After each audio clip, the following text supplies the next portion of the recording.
Have you ever stared at an empty room and felt completely stuck? You open Pinterest or Instagram, scroll through 1,000 beautiful rooms, see a million different styles, and suddenly every design choice feels like a huge decision. And it's exactly what most beginners feel when they try to get into interior design. That blank wall that should feel like an opportunity suddenly feels more like a personal attack. You want a beautiful space, but instead of clarity, you feel frozen.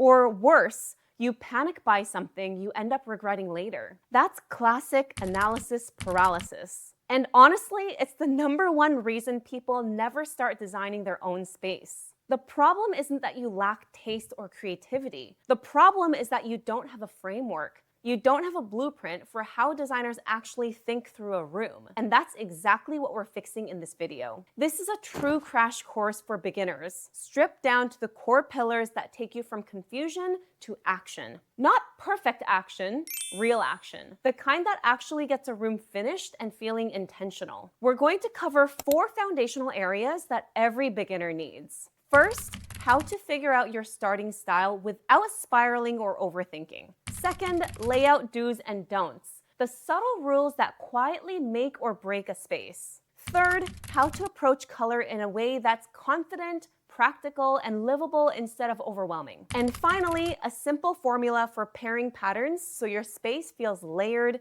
dynamic, and cohesive. By the end of this video, you won't just have ideas, you'll have a clear plan you can actually put into action, and that blank wall will feel like a canvas instead of a source of stress. Let's start at the biggest hurdle for most people. Finding your style is where people tend to get stuck the longest. But the thing is, you don't need to be original when you're starting out. You don't need to reinvent the wheel. And you definitely don't need to mix 5 styles together to prove you have good taste. It's completely fine and actually very smart to choose an established design style and treat it like a blueprint. If you love mid-century modern, Scandinavian, traditional, transitional, coastal, whatever it is, pick one and commit to it for now. Use it as a framework. Some designers will say that copying a style is unoriginal or inauthentic, but let's be honest for a second. Those designers have years, sometimes decades of visual training behind them. They didn't wake up one day with perfect taste. They learned it by repetition, by copying, by experimenting, by making mistakes. When you're a beginner,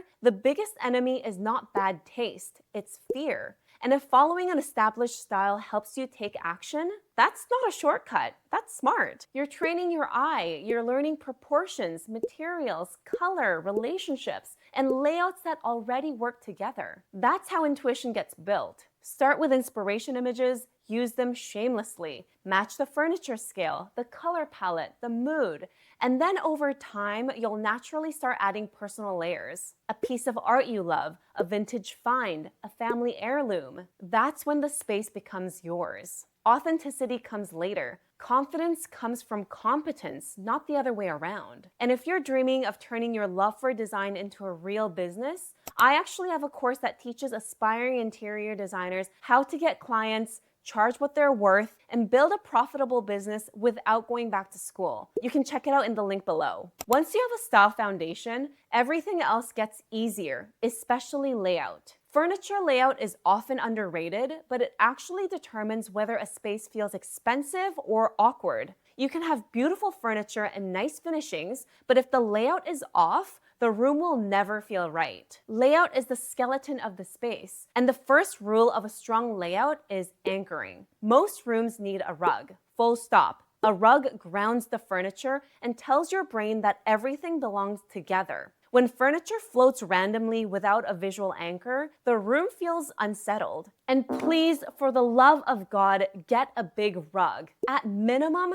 the front legs of your main furniture pieces should sit on the rug. That detail alone instantly makes a space feel more intentional. Good layouts also leave breathing room. Furniture needs space around it to function and to feel comfortable. When pieces are pushed too close together, the room starts to feel cluttered and chaotic rather than cozy. Before placing furniture, it helps to think about walkways first. People should be able to move through the space naturally without squeezing or detouring, especially in main circulation paths, where about 3 feet of clearance makes a noticeable difference. When the space allows, avoid pushing all the furniture against the wall. We live in a townhouse in downtown Vancouver where each square foot is thousands of dollars, so we don't have a choice. And pushing everything against the perimeter is a common default, but it usually makes a room feel flat and under-designed. Don't judge me, I didn't have a choice. Again, if you have the space, floating furniture slightly away from the walls creates depth and definition. It also helps establish zones, especially in open concept spaces where layout does a lot of heavy lifting. Every room also needs a focal point, something the furniture is oriented toward. That might be a fireplace, a view, a TV, or a large piece of art. Without a focal point, a room can feel visually confused, like it doesn't know what it's meant to be. Seating should always relate to that focal point in some way. Scale plays a huge role in successful furniture layout as well.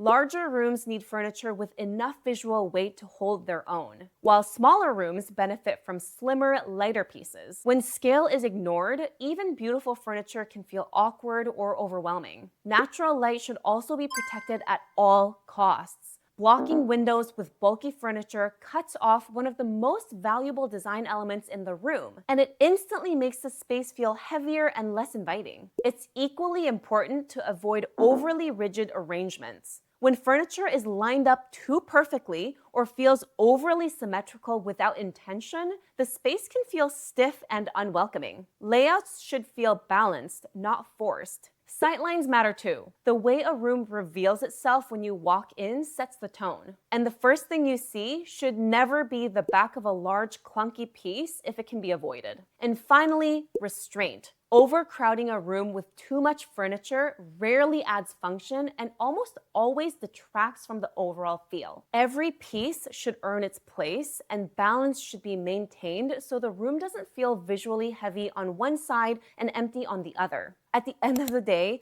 a bad layout will make even high-end furniture look cheap, while a thoughtful layout can elevate the most basic pieces. Now let's talk about the thing that intimidates almost everyone: color. Most people actually know what colors they like. The issue is they don't know how to use them together with confidence. This is where the color wheel becomes your best friend. Not as an art school concept, but as a practical tool. The color wheel gives you a few reliable schemes you can always fall back on. The safest place is to start with an analogous color scheme. These are the colors that sit next to each other on the wheel, like blues, teals, and greens. They actually work together because they share common undertones. They're calm, cohesive, and hard to mess up.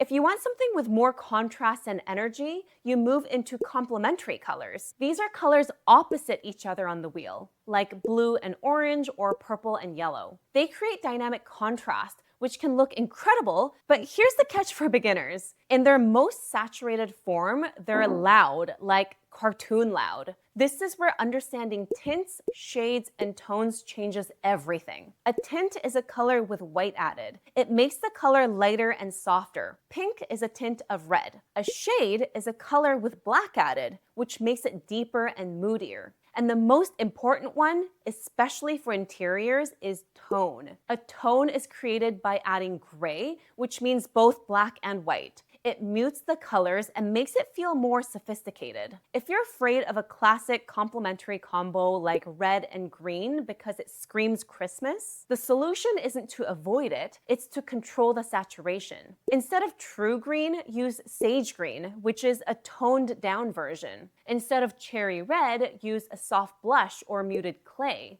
You're still using opposites, but in a way that feels livable and elevated. Monochromatic schemes are another great option, especially for beginners. This is where you choose one color and use different tints, tones, and shade of it throughout the space. It creates depth without chaos and almost always looks intentional when done right. The key takeaway with color is that nothing on the color wheel is off limits. Saturation is what makes or breaks it. Once you understand that, color becomes a tool instead of a threat. And finally, let's talk about pattern pairing. Patterns feel like magic to a lot of people, but it's not. There's a formula. The goal is structured variety. Patterns should be different enough that they don't compete, but related enough that they feel cohesive. You can create variety in two ways. First, by mixing pattern types. Don't use 3 florals or 3 stripes. Mix categories. A geometric, a floral, and a stripe already gives you contrast. Second, and this is critical, you vary the scale. You want 1 small scale pattern, 1 medium scale, and 1 large scale pattern. Scale matters because if all your patterns are the same size, they blur together into visual noise. Different scales allow each pattern to have its own moment. That's what creates layering instead of chaos. Once you have variety in type and scale, the thing that ties everything together is color. Patterns don't need to match exactly, but they should share harmonious tones or belongs in the same color family. That shared color language is the glue. It's what makes the mix feel intentional instead of random. So if you ever feel stuck with pattern, go back to the formula. Vary the type, vary the scale, connect with color. That's it. So there you have it, the real blueprints. A starting style that removes fear, layout principles that ground a space, color tools that give you control, and a clear formula for mixing patterns without guessing. The big idea I want you to take away is this. Confidence doesn't come first. Competence does. You start with the blueprint, you build the skill, and then once you understand the rules, you can start bending them. That's how you stop copying rooms and start creating spaces that actually feel like yours. And if you're ready to actually launch your interior design career, my course shows you exactly how to attract clients, price your services confidently, and build a profitable business without going back to school. Everything I've learned growing my 6-figure business is in there, and it's designed to help you skip the guesswork and get results faster. Check the link in the description to get started today. I'll see you in the next one. Bye.